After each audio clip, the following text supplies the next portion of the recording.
Hola, hola, hola, ¿qué tal? Muy buenos días, tardes, noches, pues dependiendo a la hora que nos vean. Ahora estamos este día 1 de septiembre, maestra Marisol, con este programa que es nuestro título San Juan, Tlihuaca, Barrio Ancestral, para precisamente Radiografía Urbana Azcapotzalco, que la CEPI amablemente pues está produciendo todo lo que estamos haciendo de esta narrativa.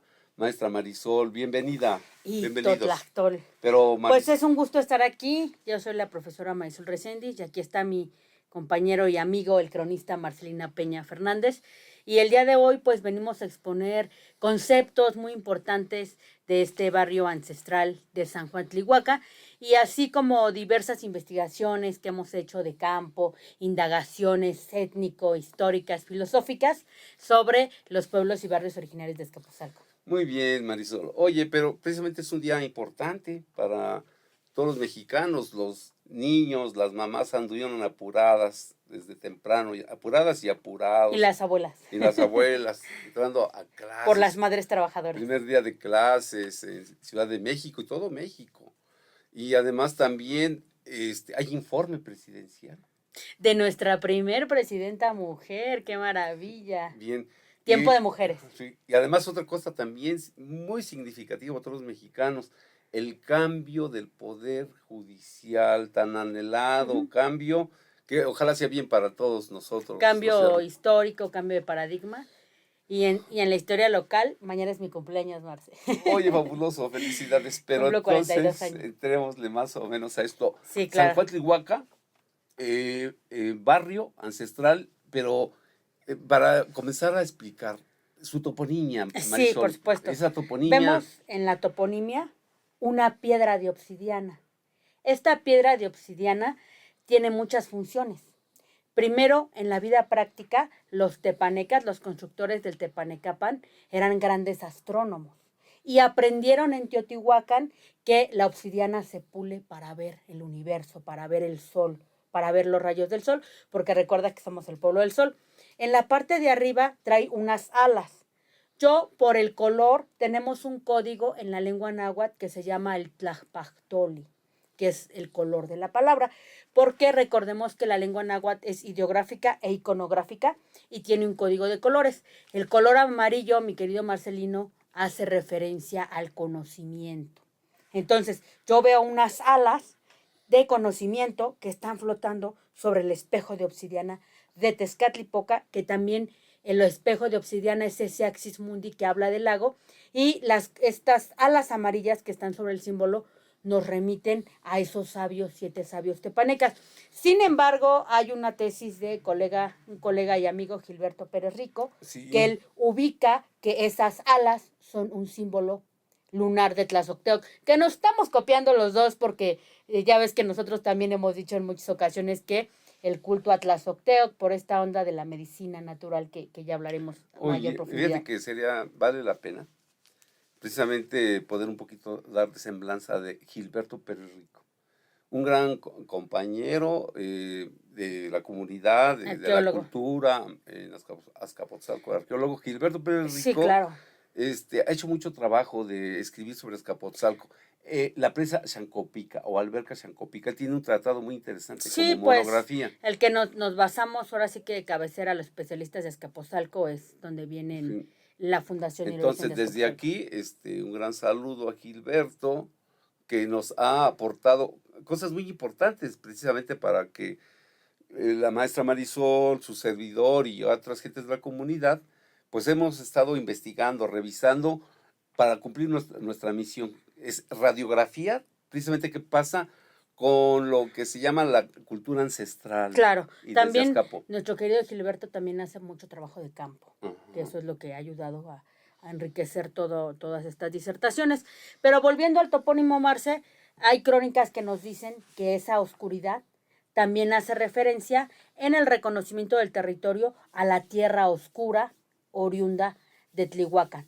Y tenemos esta metáfora maravillosa que tanto hemos hablado de la luz a la oscuridad, porque siembran a los 7 sabios tepanecas como pilares de la comunidad, nos concentran el concepto filosófico del Altepet, tierra y agua, el árbol como Axis Mundi, que está enterrado en la tierra, pero va hacia el universo, que los ejes de la cultura, de la cosmovisión del mundo náhuatl son la tierra y el universo, y además hacen unos rituales como en el juego de pelota. Recuerda que un equipo es la vida, otro equipo es la muerte, y ellos, como en el temazcal, entran a esta bóveda oscura, nacen, mueren, nacen, están en este devaneo cósmico en Tlihuacán. En el claustro como un lugar cerrado, oscuro, donde puede principiar, es principio de vida y muerte. Y experiencia mística cósmica, efectivamente, sí. Y además hay otra cosa, Marce, que a mí me llena en todo esto de las investigaciones.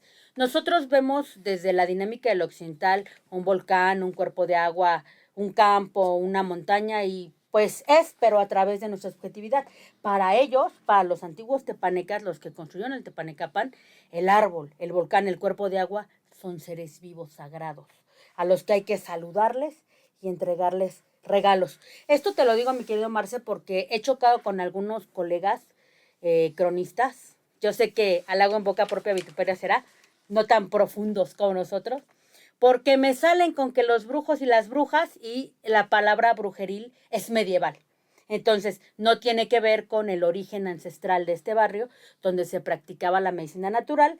Y aquí aprovecho este programa, esta oportunidad que nos da la CEPI para comentarte que en mis tesis de investigación, la mitad de los barrios le rendían culto a Quetzalcóatl y la mitad de los barrios a Tezcatlipoca, porque completan un reloj de noche y día. Y Tlihuacán está en la zona de la oscuridad. Sí, fíjate que en esta parte estoy seguro que producción nos va a fijar precisamente con mucha claridad lo que se llama la toponimia, que seguro va a estar de fondo en esta charla que estamos haciendo. Sí, por supuesto. Y aquí saludos a Dalia también, que siempre nos apoya. Ah, de veras. Y a todo el equipo.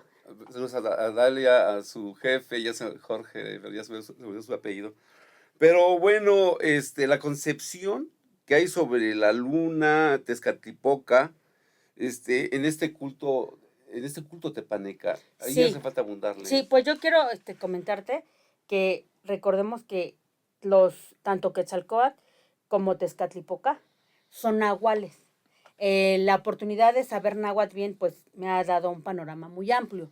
La palabra nahua, el sonido. Si le aumentas el ni, nahuali, significa transformación. Por eso comulgó mucho esto con el estallido en los 70 y en los 80 de estos conocimientos iniciáticos. Entonces, ellos son los señores de la transformación. Quetzalcóatl, todos los animales del día, todo lo que sale de día, la comunicación con todos los animales, por eso se transforma en la hormiga roja del escudo de Azcapotzalco y va por estos granos de maíz, que también va por los huesos de la humanidad. Y Tezcatlipoca, el oscuro, se transforma en todos los animales de noche. Quetzalcóatl se transforma en serpiente quetzal, que es su nahualismo máximo, y Tezcatlipoca en un jaguar negro. Y estas manchas de su piel son las estrellas de la noche, que se hace el juego comparativo con la piedra de obsidiana, porque si tú mueves esta piedra volcánica, puedes ver vetas que son análogas a las manchas del jaguar, que son análogas a las estrellas. Iguales completamente. Y aquí tenemos un hermanamiento con otros barrios, como en Apolonia Texcolco, donde ese es el hogar 2 veces de Tezcatlipoca, y también, curiosamente, hay cuerpos de agua. Y Tezcatlipoca va a ser fundamental para Azcapotzalco, porque de ahí es la puerta para los señores de la muerte, Mictlantecuhtli y Mictlancíhuatl, que van a participar en el sincretismo cultural de Tlihuacán. Fíjate que yo tu narrativa no la quiero reducir nada más a unas simples declaraciones de lo que a veces son como frases que luego no llenan lo que es el concepto, pero exactamente como estuve haciendo unas lecturas del maestro Guillermo Marín en lo que se llama el Toltecayot. Él termina con esto, él dice, el opuesto complementario de Quetzalcóatl fue Tezcatlipoca. ¿Por qué dice esto? Y es casi preguntando para que me reafirmes esta idea que estás haciendo. Fíjate, el opuesto complementario de Quetzalcóatl fue Tezcatlipoca. Y luego inclusive hay otra narrativa del mismo donde habla que Tezcatlipoca era casi representado 4 veces con los 4 rumbos. Sí, no. Es que aquí hay una locura, hay una locura muy difícil de entender, porque tenemos a dos deidades que son el origen de todo, que es Omiteot y Omicihuat, los primeros huesos sagrados de la humanidad. Si te fijas, es como una historia como de cómic. Ellos van a tener a sus 4 hijos, que son los 4 primeros sagrados. La dualidad, porque todos los dioses están en dualidad, Quetzalcóatl, Tezcatlipoca, Xipetoteca el descarnado, que es un culto que se retoma de la cosmovisión de los antiguos zapotecos, y Huitzilopochtli, que es el que va a ser retomado por los mexicas, porque es el que se relaciona con la guerra, pero en realidad es el sol. ¿Pero qué crees? Todos ellos se intercambian el lugar en los 4 rumbos y todos se transforman en todos. Tezcatlipoca y Quetzalcóatl son los señores de la vida, del tiempo. Pero aquí hay algo que entendieron muy bien los frailes, porque este Quetzalcóatl es el orden, es el Apolo del orden, del equilibrio, es el Prometeo, y Tezcatlipoca es el loco, el lado oscuro del corazón, Sí, diría la poesía. fíjate que inclusive para centrarnos, porque realmente estamos Sí. hablando precisamente sobre el barrio ancestral San Juan Tlilhuaca, y que precisamente nos da un motivo para dar toda esta narrativa. Tal pareciera que ahorita hasta nos salimos del contexto del tema. Sí. Y hay crónicas donde estos 4 te aparecen como 4 Quetzalcóatl y otras crónicas como 4 Tezcatlipocas. Sí. Entonces, es un concepto donde se transfiguran. Salió en una edición de Arqueología Mexicana, pero es muy complicado de entender. Todos son todos a la vez, y a la vez se transforman en estrellas, y a la vez se transforman en humanos. Esta parte de la cosmovisión Marcé es un cómic enorme que apenas lo estamos tratando de desenrollar, porque en pasadas administraciones y en pasados sistemas educativos todo este tesoro ha sido desdeñado. Entonces, ahorita apenas estamos a marchas forzadas encontrando el sentido, pero tiene que ver con la iniciación, tiene que ver con conocimientos ancestrales. Sí, fíjate, maestra, precisamente para no alejarnos de lo que otra vez, lo que es este capítulo que estamos haciendo desde Radiografía Urbana y hablar de Tlilhuaca. ¿Qué crees que nos faltan las mujeres? Ahorita hablamos, vas a hablar sobre las mujeres, pero permíteme. Precisamente, lo que pasa, maestra, es que tú desde hace años has centrado precisamente, si no es una nueva narrativa, acercarnos a que San Juan Tlilhuaca es el origen de la sociedad tepaneca. Por supuesto. En mi tesis yo sostengo que la fundación de Azcapotzalco fue en el 1132 y fue en Tlihuacan. ¿Por qué? Porque ellos vienen haciendo esta reforestación, vienen consolidando los valores de la cosmovisión del mundo náhuatl y lo que ahora la ley diría haciendo el mejor plagio cultural de todos los tiempos, y lo que llegan es a sentarse sobre las sagradas aguas y a poner alrededor del ojo de agua a los abuelos, a los árboles sagrados. Y recuerda que hay un rito iniciático en el que los 7 sabios, un número curioso porque también hay 7 sabios en Grecia, conjugan su alma, así como lo podemos entender más por un lado como céltico, con el alma del árbol. Y entonces se dice que muy cercano al tema de Xocohuetzin y todo eso. Si el árbol moría, el sabio también. Permíteme, tendremos que explicar porque estamos hablando así casi de corrido, pero cuando hablas de Xocohuetzin, ahí hay que detenernos para luego explicarle precisamente qué es el Xocohuetzin, sobre todo para la audiencia que dicen, bueno, ¿qué será eso, no? Sí, claro. Desde aquí les adelanto, es el palo encebado. Y hay que mandar un saludo también a Ernesto Castillo, de su libro que acaba de volver a presentar, de Xocoyohualco. Otra vez, luego nos alejamos. Oye, la grata exposición que hizo Ernesto Castillo, precisamente el día miércoles en la Sociedad de Cronistas de Azcapotzalco, en Casa de la Cultura, y en el cual pues nos mostró este ángulo precisamente tan importante, donde otra vez nosotros estamos sosteniendo que San Juan Tlilhuaca es el principio y origen de la sociedad tepaneca, la antigua, la ancestral, que por cierto va acorde con lo que ahora inclusive culturalmente está apareciendo de estos últimos meses, este último periodo, donde al menos San Juan Tlilhuaca se pretende convertir como una entidad cultural muy importante. No me gusta hablar mucho eso de los pueblos mágicos, pero sin embargo, por ahí va esa tirada cultural que es muy buena. Pues sí, Marce, es algo hermoso, y principalmente el plasmar el topónimo, que es identidad pura, y algunos otros símbolos de la mexicanidad no tan cercanos al Tepanecapan, pero que pueden funcionar, que embellecen esta traza del barrio. La situación también que es muy importante es que necesitamos un museo arqueológico de Tlihuacán y necesitamos recuperar las piezas de Don Octavio, pero bueno, y necesitamos que se haga una visita guiada donde se explique cómo cuando llegan ellos de la peregrinación les interesa mucho el cuidado posparto y entonces hacen adoratorios a la diosa Tlazocteotl. Y como lo hablamos en nuestro ensayo, vemos una pintura de Diego Rivera donde aparecen una especie de cofias de enfermeras o curanderos sanadores y todas ellas traen la luna, porque la luna era la que regía a las mujeres, el sol a los hombres y hacían sus rituales. Y algo que debió aterrar a los conquistadores, Fuchi Fuchi y los conquistadores, es que esta diosa estaba abierta de pierna, se le estaba cayendo la piel y estaba dando a luz. Pero una metáfora náhuatl maravillosa es que se está dando a luz a sí mismo, como el dios superior a todos ellos, que es Toise, Totagli, Totecuc, Tloquenahuaquin, Palnemoánimo, Yocoyaxin, el único, el inventor de sí mismo, y que a veces también se le considera en algunas fuentes, como en la tinta negra y roja de Miguel León Portilla, como Tezcatlipoca, por cierto. Y se está dando a luz. Y la mujer ahí tiene un papel muy importante en el tema del conocimiento, porque está sobre una alfombrita de lunas, pero de la tinta negra y roja, que era la tinta de los tlamatinis, de los sabios. O sea, que la mujer en esta sociedad gozaba en Tlihuacán y en los pueblos de cosmovisión del mundo náhuatl de ese acceso al conocimiento. Se le está cayendo su piel porque es la dualidad de Xipetotec. Y en la representación que tenemos trae una codorniz en su cara roja, así ahora sí que descarnada. Eso seguramente espantó muchísimo a los españoles fuchi, pero nos habla de ese cuidado posparto. Y ahí tenemos la evidencia de la medicina natural. Hay documentos muy interesantes como el Códice Cruz Badiano de estos informantes de Tlatelolco, donde se asienta que había sanación a través de las plantas medicinales. Por eso Tlihuacán, como pusimos en nuestro artículo Azcapotzalco Territorio Cultural, es el primer lugar donde se practica la medicina natural. Fíjese, maestra, me gusta cómo exactamente lo estás exponiendo, pero luego también como que te quieres acabar el programa rápido, ¿no? Ya te fuiste hasta Juan Badiano y traemos un trazo. Yo también por eso vengo aquí haciendo apuntes, pero bueno, es una buena observación, maestra.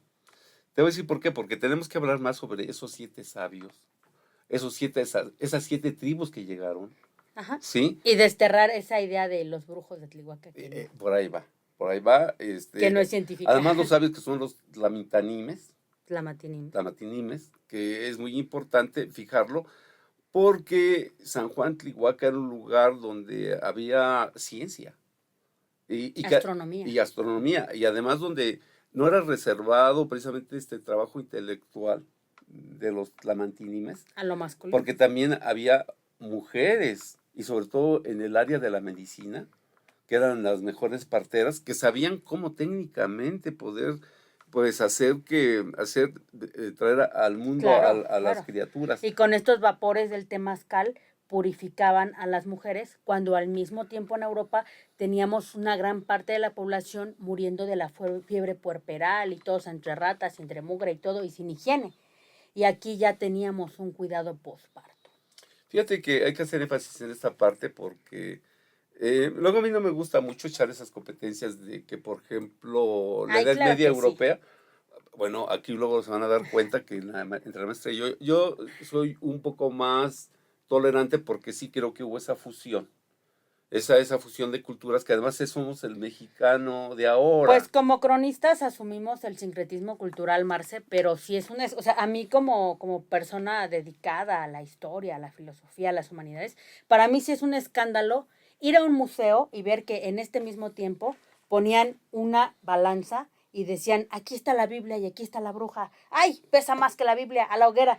Y ver que aquí estábamos en una etapa donde las mujeres eran diosas. También Chalchihuitlico está pariendo. Recordemos que también hay cierto culto al agua en Azcapotzalco, por lo que los tepanecas habían copiado de los teotihuacanos. Entonces, yo siento que sí estaban más avanzados. No. Y a mí me gusta más que se bañaban que, que lo que le pasa, por ejemplo, a Sebastián de Aparicio, ¿no? Que le da la peste bubónica porque vivían entre ratas y todo, ¿no? Cuando vivió allá en Gudiña, España, cuando era joven, y hay esa historia de su De biografía de... Antihigiene de España, de Pero Fuchi. otra vez, te digo que luego nos queremos acabar el programa rápido porque hablas de Sebastián de Aparicio, todavía ni llegamos ahí, y es que es un personaje que pues tuvo presencia precisamente a partir de 1552 allá en Azcapotzalco, En exactamente lo que Tlihuacán. fue lo que se llama fue una encomienda que fue San Nicolás, después de que él se retiró allá por el 1600 y le entrega ese territorio a las hermanas Clarisas, se dice. Pero las hermanas Clarisas se lo venden a José Portillo, a José Cariaga Portillo, y se vuelve entonces ya hacienda de Cariaga. Y ya en el siglo XX se vuelve el rancho lechero. Pero lo sabemos. Pero vamos, yo no quiero confrontar, maestra, porque te voy a decir, al final de cuentas, la historia nacional, claro que luego es que luego a mí no me gusta meterlo como errores. ¿Por qué? Porque nosotros inclusive, ¿qué queremos colocar en estos programas? En primera que Azcapotzalco fue primero, es más, Primero que Azcapotzalco, nuestra amada Tenochtitlan. primero, y además primero, inclusive el mismo Tlihuaca. En consolidar la Y que desde cosmovisión. ahí, precisamente desde esa cosmovisión, revisaron para poder ellos fundar su ciudad. Ahí te va una metáfora muy padre, Marce. Tlihuacán es donde abunda la oscuridad. Sí. Pero es de la oscuridad donde nace el cosmos y nace el conocimiento. Es una disyunción, una idea de oscuridad muy diferente. Y yo sí voy a ser anticolonialista, yo creo que hasta donde me muera, no sé cuándo, esperemos que muy lejos, pero sí veo yo esa transición en estas crónicas donde cuando los españoles ven la traducción del oscuro, siempre están pensando en el chamuco que ni existe y Sí. incitan a los originarios que ya tenían un sistema ecológico como del Altéped y todo, del Calpulli, como nos dice Romero Vargas Iturbide, una entidad espiritual, territorial, Sí, funcional, maestra. y los incitan a destruir Pero este es que cuerpo de es que agua, eso es básico. y nos quitan el agua, Mira, y nos quitan los árboles, y matan a los ahuehuetes, en- a los sagrados Bebé, viejos del agua, entre los y a los gitanos, sabios y todo. entre los gitanos no nos vamos a leer las cartas. Yo sé que los europeos en su concepción era bien y mal, ¿no? Y nosotros nada más era la vida y la muerte.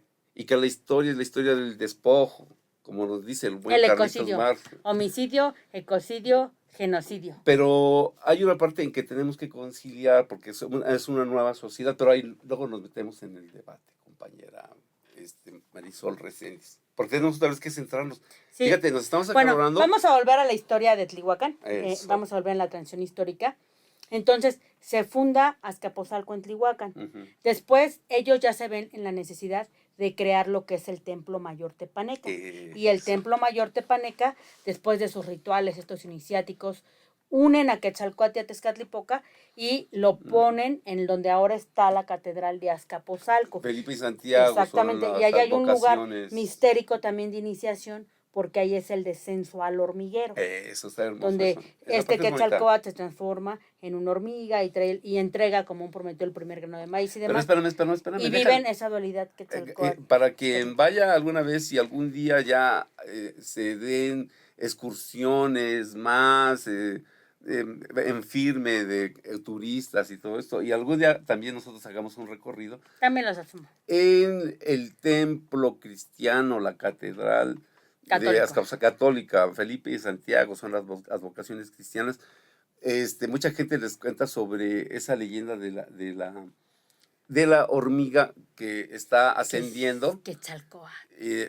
que es lo más divulgado, que seguro que muchos ahorita que estamos hablando de eso, a lo mejor les entre la curiosidad. No, y ponen en Pero internet sus espérame. videos de terror, ¿no? Sí, Que- de sí, terror porque cuando apocalíptico. llegue la hormiga a la cúspide Al del campanario. campanario, se va a acabar el mundo. Eso es terrorífico. Por Son- muchas enfermedades y crónicas. Sí, son cosas así. Pero es que- una proyección de los originarios, Marce, porque en el mito de los soles ellos siempre se están preparando para que se acabe la tierra. Pero fíjate, precisamente lo que me decía don Octavio, dice, es que es al revés, muchacho, así decía don Octavio Romero Arzate, el fundador del Museo Arqueológico Príncipe de Primer Tlaltecas. museo comunitario de Azcapotzalco. Dice, es que es al revés. ¿Cómo va a ser que Quetzalcóatl se convierte en hormiga? Va en busca de los huesos sagrados, va a rescatar el alimento sagrado que es el maíz, y cuando ya lo tiene, se lo entrega a los hombres, Y para cuando llegue al final, va a ser algo terrorífico, ¿no? Dice, al contrario, va a haber un despertar de conciencia. Me gusta más Oh, qué esa visión, padre. ¿eh? Sí, Sería sí, sí. hermoso. Y eso se da en Azcapotzalco. Pero maestra, tú sí te la sabes en la cuestión para seguir hablando sobre lo que se Sí, llama pues Tlihuaca, hablando el principio. de la iglesia, bueno, se hace este templo dual y se va haciendo esa traza dentro del Altepe de los Calpulis, que van a tener sus escuelas públicas, su siembra, todo, proteger la supervivencia. Y hay una metáfora en la concepción del día, porque hay horas que le pertenecen a Quetzalcóatl, y Quetzalcóatl se va a nahualizar en Quetzalcóatl Ejecatl, que Quetzalcóatl se está convirtiendo en un ave, así aseguraban el culto a lo natural, y es el viento de día. De hecho, aquí muy cerca en Pino Suárez tenemos esa teocalli redonda para que pase el viento, y Tezcatlipoca va a ser el xolotl, la oscuridad, pero se va a transformar en una entidad que se llama Yoguali Ejecatl, que es el viento nocturno. Yowani. Ajá. Y fíjate que con todos estos estudios sobre los antiguos mexicanos, no son muy populares los monos, pero Quetzalcóatl también Oh, se transforma en un mono. sí, También tenemos al Quetzalcóatl o Xomatli nahualizándose en un mono. sí, Tezcatlipoca en un perro, porque tenemos en el Museo de Antropología algunas piezas que traen una máscara humana y son unos perritos y vemos muchas sí, cosas sí, yo vi muy piezas. interesantes. Hacían ese culto, e incluso a Tezcatlipoca le ofrecían flores, todos, porque las flores eran el regalo de lo divino. Y eso tiene que ver con un mito ancestral que habla de la diosa Xochiquetzal, que es un mito muy relacionado con Azcapotzalco, porque Xochiquetzal primero se casa con Tlaloc, en el Tlalocan, en el Verdón, Xochiquetzal. y está sembrando sus florecitas y poniéndoles agua. Y de repente ahí sí para que veas, hay un sincretismo entre lo europeo y lo nuestro. Las flores se le mueren en las manos, como una mala señal, que hasta es rulfiana, aparece hasta en lo rulfiano. Y entonces mira a la bella Xochiquetzal, esta diosa del rito de iniciación sexual, la joven la bella, se asoma por la ventana y ve a Tezcatlipoca el oscuro. Y como ya vivió la intensidad de la muerte de estas flores que se le secan en las manos, deja al verdor de Tlaloc y se va con el dios Tezcatlipoca. Oye, Marisol, La vida hermanada de la muerte y todo eso. aquí quiero recordar que yo leí tu tesis cuando hiciste se llama la maestría en literatura Mexicana del mexicana, siglo XX. y fue precisamente, a ver, céntrame, la tesis sobre Juan Rulfo, la Revolución revolución, y ateísmo en la obra de Juan Rulfo. y por eso la maestra mencionó a Juan Rulfo, porque, bueno, entonces, con lo que también ella maneja, con la cuestión vamos a decir, de toda la concepción antigua, pues realmente a veces lo recrea muy bien, y algún día tendremos chance de platicar Sí, sobre eso, es que pero ahí hay una escena cinematográfica donde antes de que llegue la muerte, tiene una persona unas flores vivas y se le secan en las manos. sí, pero ¿qué crees? Yo traigo el volante del tranvía. El Híjole. tranvía, llamado Deseo, así dice. Hay una película que se llama El tranvía llamado Ajá. Deseo. Sí, un tranvía llamado Deseo, pero creo que es una película gabacha, Marcelo. Oye, ¿y dónde Y ahorita sale Lilia, y dónde no sale están muy Lilia buenas nuestras Parado? ¿Y relaciones dónde con sale Estados Unidos. Lilia Parado? Creo que también Juan. hay una versión del cine de oro. Híjole, esos somos bien Creo que es malos. El amor viaja en tranvía. Sí, Porque el otro el de los gabachos es un tranvía aquí llamado vamos a Deseo. invitar al compañero cronista que una vez nos encontramos en esta cabina, que es un especialista en cine. Ah, Pero sí. nos estamos por no entrar en nuestra materia, nos estamos desviando. Pero maestra, mira, yo te digo que traigo ese volante del barco, del tranvía, y te voy a decir algo. Los 7 sabios tepanecas que fundaron Tlihuaca. Pero también tienes que hablar precisamente de las mismas 7 tribus Ah, que sí, están sí, sí, claro. representadas en el Códice Aquí Buturini. tenemos mucha inclusión en la dinámica de la nación tepaneca, que lo podemos constatar también en la imagen que tenemos ahora de Chicomostoc. Ujú. Entonces, estos árboles están representando a estas 7 naciones. Ya quedamos que no son tribus, Marce, son naciones Oh, sí, sí, sí, por su, Usape. por su avance cultural. Sí, sí, es cierto. Entonces, es como una maqueta también, fíjate, una onda de representar el territorio, de representar a los ochimilcas, a los mexicas, Sí. a los matlaxincas, a todos que estén en esta recreación del universo, es una recreación del universo porque ellos vinieron protegiendo las semillas de la vida. Ahí hay unos personajes muy interesantes en la cosmovisión del mundo náhuatl, que es el Teotameme. El Teotameme es el cargador de lo sagrado. Puede traer reliquias de algún dios o puede traer las semillas. Entonces, están hablando ahí de ese discurso de inclusión, porque, como lo desarrolló muy bien León Portilla, comparten idioma, comparten creencias religiosas, comparten técnicas de agricultura y comparten el tema del Altépetl y del Calpulli. Sin embargo, se separan por algún arte u oficio y se consideran naciones diferentes. Qué bien. Oye, otra vez, ¿cómo exactamente estamos puntualizando qué es Tlihuaca? Fíjate, otra vez, donde se da todo eso, porque la historia de México, lamentablemente, de la época contemporánea, nos sitúan como si toda la historia nacional comenzara después de la caída de la Gran Tenochtitlan. Precisamente es uno de los trabajos que estamos queriendo nosotros hacer aquí en este programa y con la oportunidad que nos dieron de hacer esos programas de radiografía urbana, donde sostener la tesis que Tlihuaca es primero, inclusive primero que lo que viene siendo el Tepanecapan, pero también es su sitio sagrado. Sí. Y que precisamente, si acaso por eso se desarrolló la sociedad mexica, azteca, fue a que saquearon todo de nuestro querido Azcapotzalco.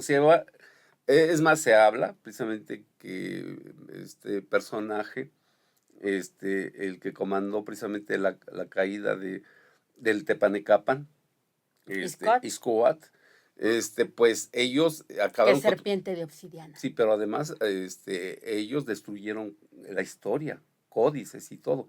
Pero además se llevaron piedra sobre piedra. Siempre fíjense. Culpan a las víctimas. Porque curiosamente Azcapotzalco, ya en el 900, cuando llega precisamente Manuel Gamio, sí hace investigación arqueológica y algo de rescate, pero ya no están hablando de monumentos. Nos estás diciendo, Marce, y es totalmente cierto, que la consolidación del Altepe, del Tepanecapan en la cosmovisión fue tepaneca.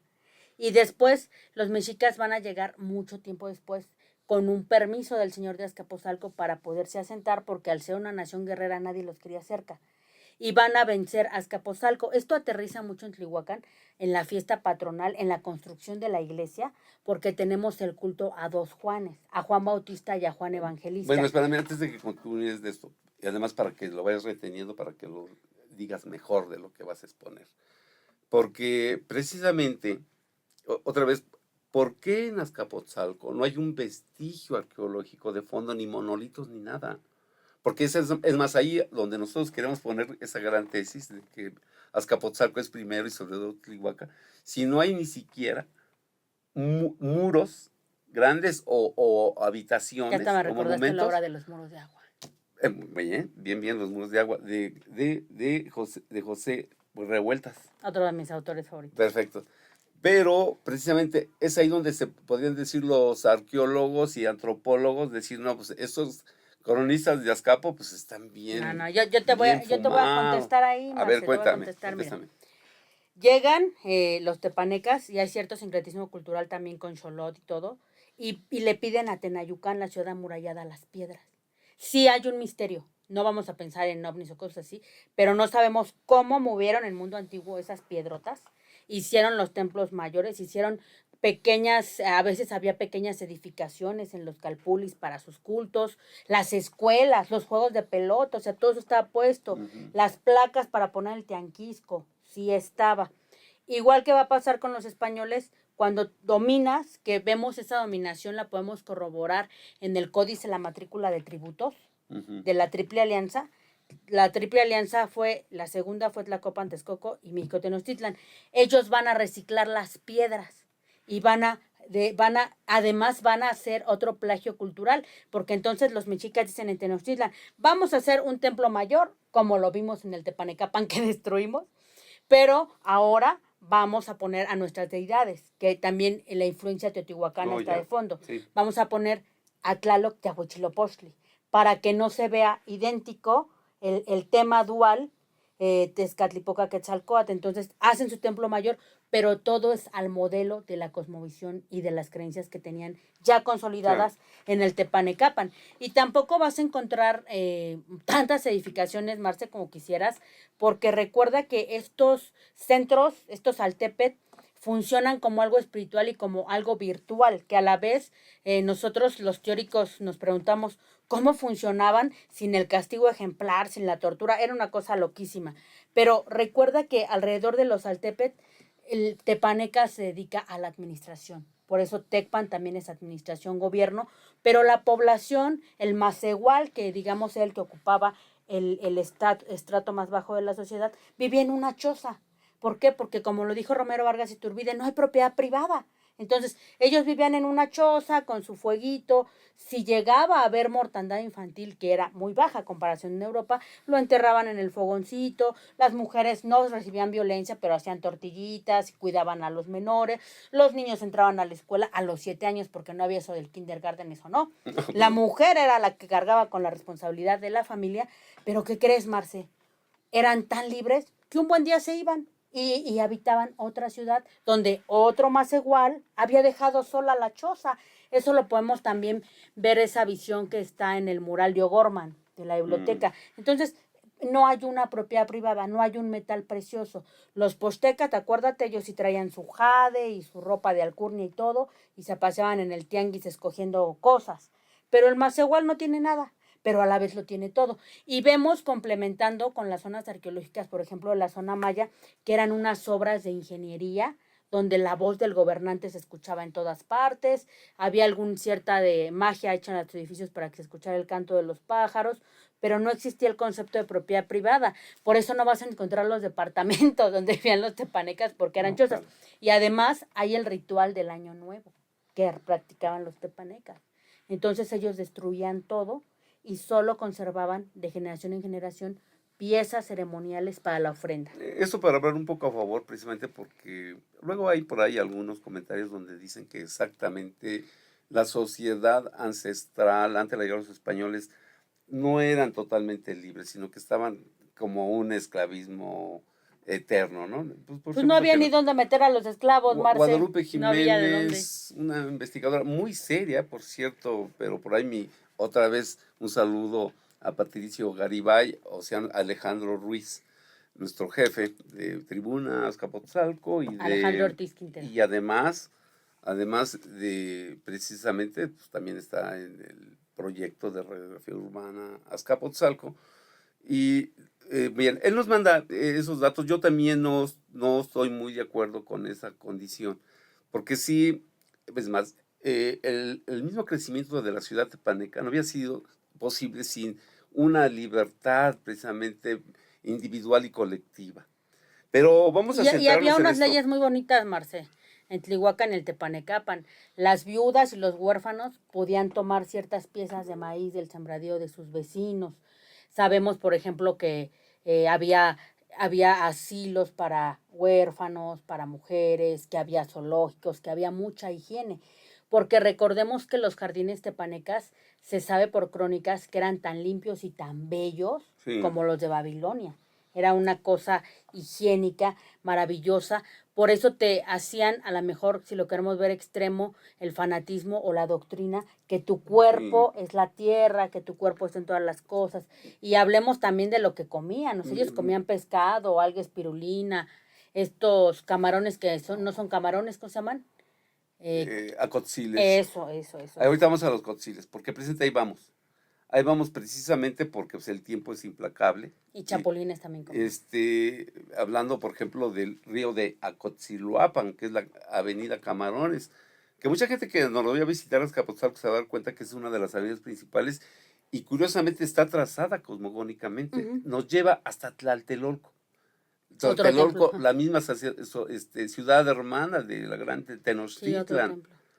Y es ahí precisamente entonces, como ya comenzamos a hablar de la salud, y colocar precisamente a Tlihuaca, Azcapotzalco, como la cuna inicial de la medicina ancestral. Sí. Y para darle continuidad precisamente a nuestro programa y guía que tenemos en este capítulo. Sí, pues tenemos la cura y la sanación de muchas enfermedades a través de la medicina natural, del consumo de algunas hierbas y también tenemos el testimonio en este códice badiano, pero se llevaba esta curación, esta sanación.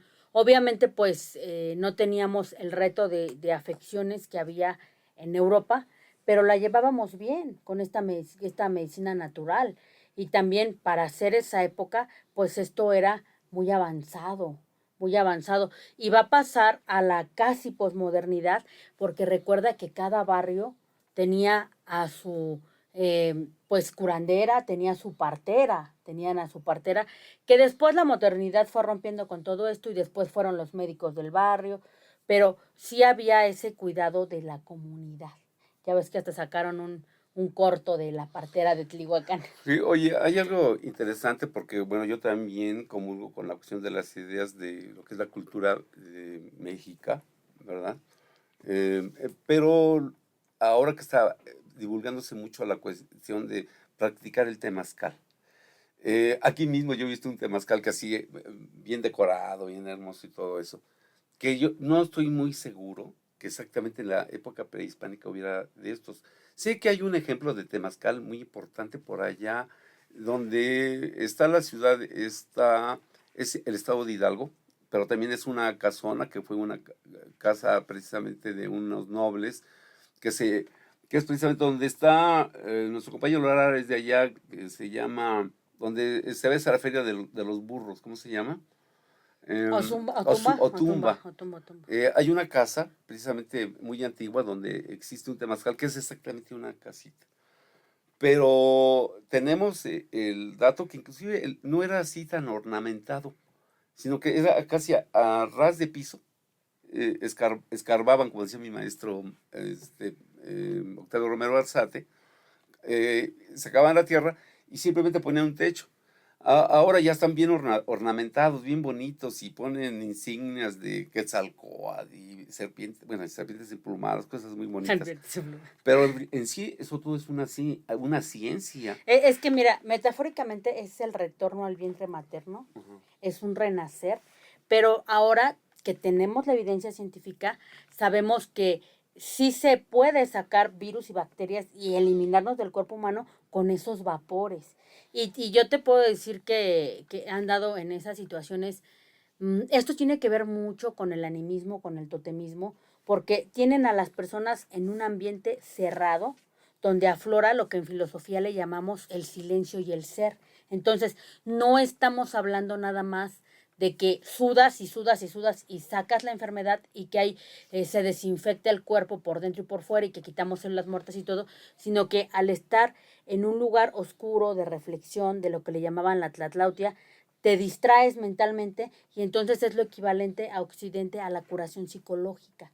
Y sientes que vuelves a nacer, hay como una regresión al vientre humano, agradecimiento a la madre, pero adentro de este temazcal también ellos hacían lo que era el alineamiento de sus rumbos, de estos lugares místicos que son propios a toda la cosmovisión, acompañaban al sol, en Tlacopan Tonalquizaya, en Cihuatlán Tonalcalaquia también, en Azcapotzalco se rindió mucho culto a Cihuateteot, porque realmente sí había un índice bajo de muerte posparto, pero Cihuateteo es la que acompaña al sol en su atardecer, en su viaje al inframundo, que eran las mujeres que morían en el primer parto. Y todos estos conceptos estaban en los tepanecas y fueron pues un poquito copiados y consolidados por los mexicas, pero primero por los Bueno, tepanecas. entonces quedan firmes, de alguna manera, la práctica del temazcal.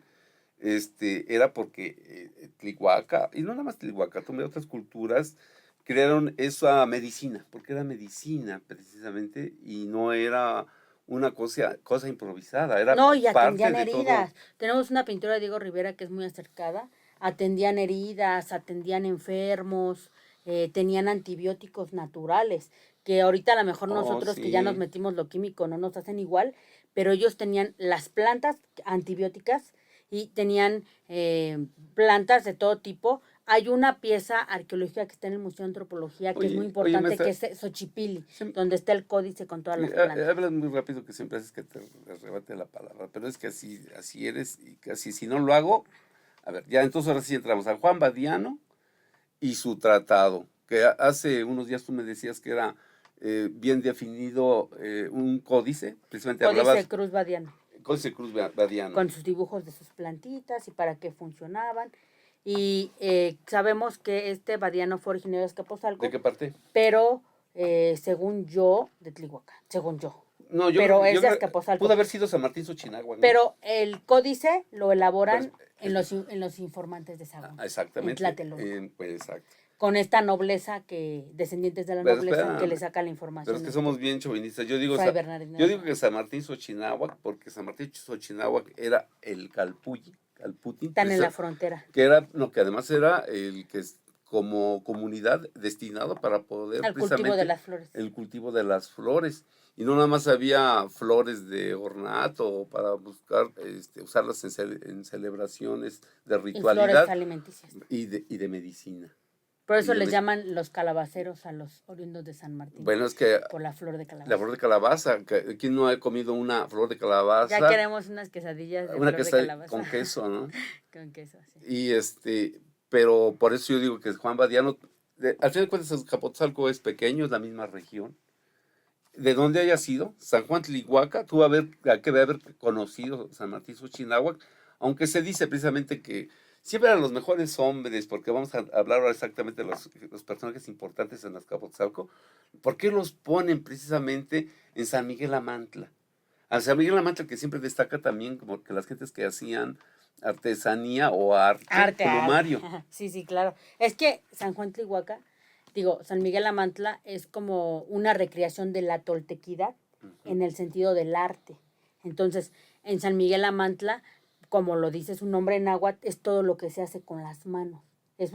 Ahí, si en Tlihuacan teníamos la medicina, en Amantla teníamos lo que es el arte, que ya en ese tiempo no tenía la clasificación de artesanía, pero sabemos que se elaboraba arte plumario, sí. Se hacían algunos códices, se hacían algunas, un poquito de alfarería, todas las artes manuales. El topónimo de Amantla trae precisamente la herramienta del que va haciendo el arte plumario y las plumitas así que van elaborando escudos y distintas cosas que eran obras de arte hermosísimas. Entonces, eso es el sentido, porque acuérdate que la palabra tolteca, que es una de las fuentes de la cosmovisión del mundo náhuatl, significa el artista. Sí, el que hace artífice, arte. Artista. Sí, que es la aspiración de en aquellos tiempos. Porque ya casi nadie quiere hacer arte, y de su vida menos hacer un arte. Más bien hacen un papalote. Pero bueno, Juan Badiano, uno de los personajes, también podemos hablar del mismo Antonio Valeriano, como los personajes que van destacando. Sí, pues en Antonio Valeriano vemos esa reconciliación que va a pasar, que va a ser un elemento propio de toda la cultura mexicana ahora que vamos a celebrar el 15, de ese sincretismo cultural, donde él utiliza sus conocimientos de la lengua náhuatl para ayudar a la evangelización, que no sea tan agresiva, porque sí tuvimos aquí, a partir del 4 de noviembre de 1571 estuvimos aquí la Inquisición, pero para hacer esa reconciliación con Tonantzin, que se le rendía culto en el cerro del Tepeyacac, y hablar en náhuatl, escribir este libro que se llama el Nican Mopohua, que es un documento muy bueno para aprender náhuatl porque está en náhuatl español, transmitir esa buena nueva. Y en el folclore pues tenemos la canción de Xochipitzáhuatl, ¿no? Que habla de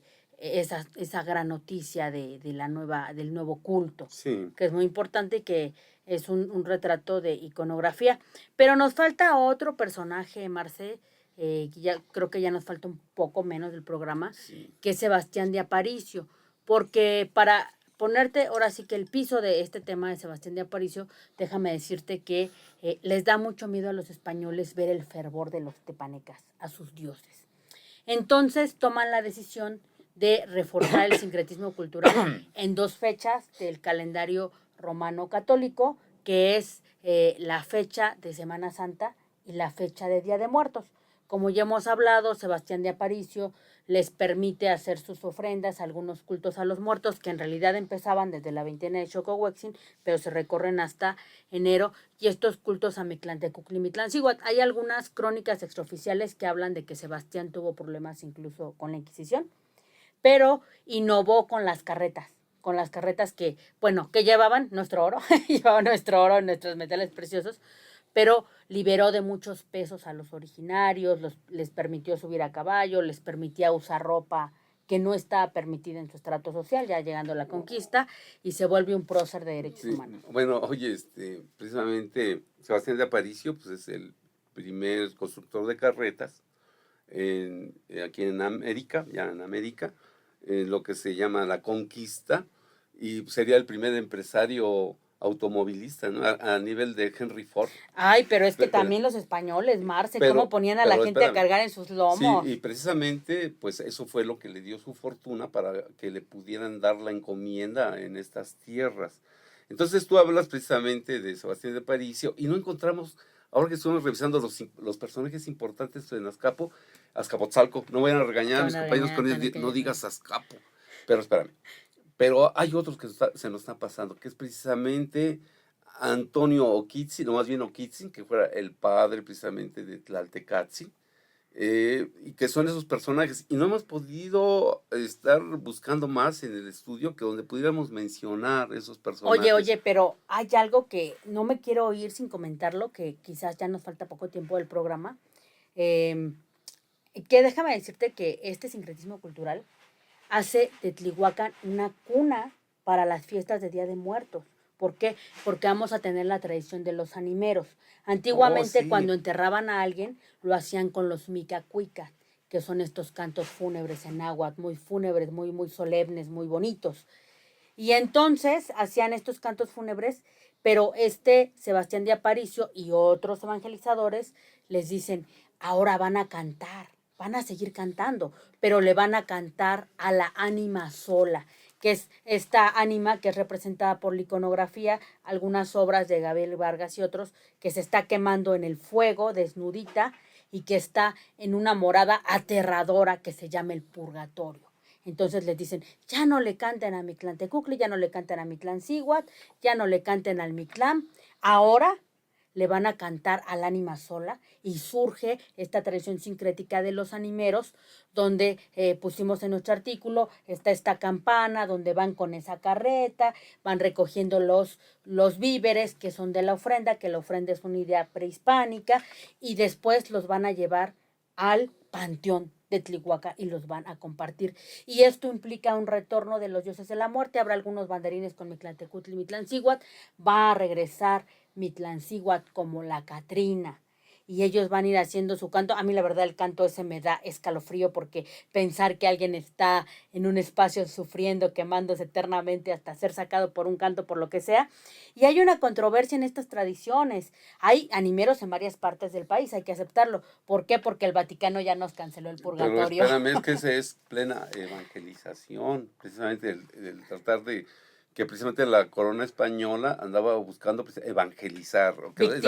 Víctimas. Bueno, a fin de cuentas esa conversión ya de hacer a los naturales precisamente cristianos. Yo sí quiero mi disculpa. Mira, yo te voy a decir una cosa, creo que andamos ya, que sabe cómo de tiempo en este programa, pero ojalá de la posibilidad de dar una lectura a algo que investigó José Antonio González Gómez, donde él en la cronología de Azcapotzalco lo sitúa en 1538.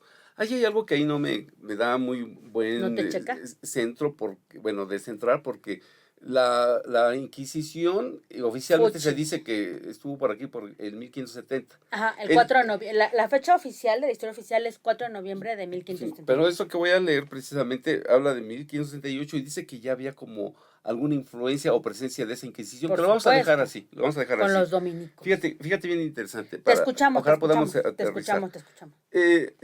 La cronología histórica de Azcapotzalco, 1538, y nos dice en este párrafo, en 1538, en ese año, se denunció ante el Santo Oficio de la Inquisición y ante el residente, el obispo Fray Juan de Zumárraga, que varios indios principales del pueblo de Azcapotzalco practicaban la idolatría, obligando a otros indios a ayunar y sacrificar a los ídolos de Tlaloc y Tezcatlipoca y Cihuacóatl.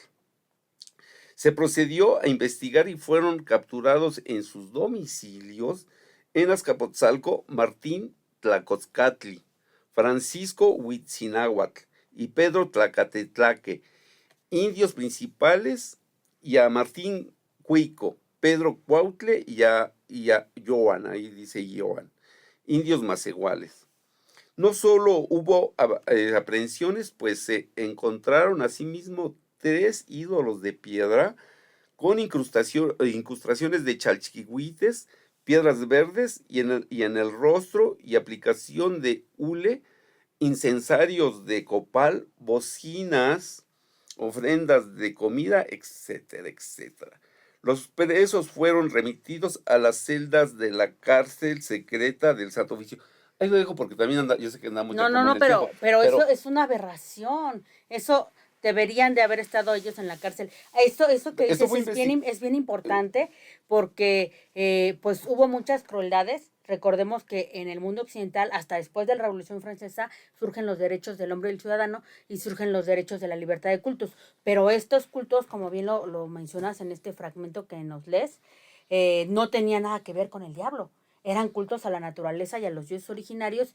Y déjame decirte que esto es aterrador, pero también tenemos crónicas donde extraoficialmente a las personas que realizaban las prácticas les rebanaban la nariz, los oídos, las manos con sables, y además tenían una herramienta muy cruel, que era la confesión. Y estos efectos sociológicos de usar el castigo ejemplar para doblegar a los originarios. Están quemando a alguien en la plaza, ya le cortaron la mano, vamos todos a obedecer, y eso avivó mucho la traición. Esa parte pues es muy interesante, es muy cruel lo que fue la persecución religiosa. Y después pues ya se vistió todo con el folclore. Aquí en la iglesia teníamos el culto a los 2 Juanes, Juan Bautista y Juan Evangelista, porque los mexicas no se querían hablar con los tepanecas, los sobrevivientes, que los mexicas fueron la minoría porque la mayoría murió en el sitio de Tenochtitlan. fíjate que en este episodio, capítulo, que es precisamente San Juan, Tlihuaca, barrio ancestral, con esta lectura la dejamos como medio incompleta, pero quiero decirles que esta investigación es real, se hizo precisamente en el Archivo General de la Nación, porque José Antonio González Gómez lo usó precisamente para su trabajo, un trabajo de doctorado, ¿sí? Donde tuvo que ir a las fuentes. Entonces, esto no es, a lo mejor hay Me algunas haces fallas enojar mucho ahí, con esa crueldad, Marcelino, pero así fue. bueno, por Y eso. la confesión sirvió para, pues recuerda que todo lo que tenemos actualmente de la cosmovisión, de la poesía y todo, fue hecho con la encomienda de la Iglesia Católica y del Rey para desterrar estos cultos originarios. Hubo mucha traición a la tradición románica porque los romanos lo que querían era el tributo y utilizaban a las clases sacerdotales para controlar a la Sí, población. porque bueno, al final precisamente el objetivo de radiografía urbana es precisamente dar un panorama general tan solo del pasado, porque ya también por allá Necesitamos reivindicación pero, histórica. pero Yo sí precisamente quiero mi eh, disculpa. en el adelanto, precisamente o avance que vamos a hacer los programas, tenemos que hacer ya también una radiografía más actual precisamente de Azcapotzalco.